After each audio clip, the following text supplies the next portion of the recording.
Ngayon kumukit po ang manalangin. Yes, hallelujah, Father, the Lord Jesus and the Holy Spirit, Lord, salamat po Lord sa araw na ito, Lord, na muli po kami nakatibol-tibol, Lord Jesus, upang sambahin ka, Lord, purihin ka, Lord Jesus, maraming salamat po.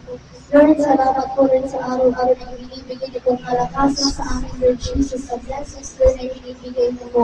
Maraming salamat din po Lord sa araw-araw na pag-protect ka na po sa amin, Lord. Salamat po.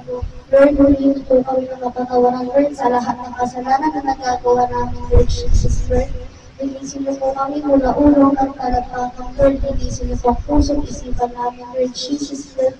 Ano ba nakikita namin, Lord Jesus, narinig namin, lumalabas sa bibig namin hindi ka ay-aral, Lord. Sadya ka, Lord, hindi sinasadya ng Lord, Lord Jesus, Lord. Salamat ka po, Lord, pinag-break namin, Lord, ang mga people po nakaka-attend, Lord Jesus, na patuloy na po ibuin ang puso nila, Lord Jesus, Lord, na maka-attend po sila, Lord. Maraming salamat po, Lord, kayo po ang paghari sa lugar na ito, Lord Jesus, Lord. Open the portal of heaven, Lord Jesus, maraming salamat po. Kailan po kami itataas po tigilin. We love you, Father God. We love you, Lord Jesus. We love you, Holy Spirit. In Jesus' mighty name we pray. Amen.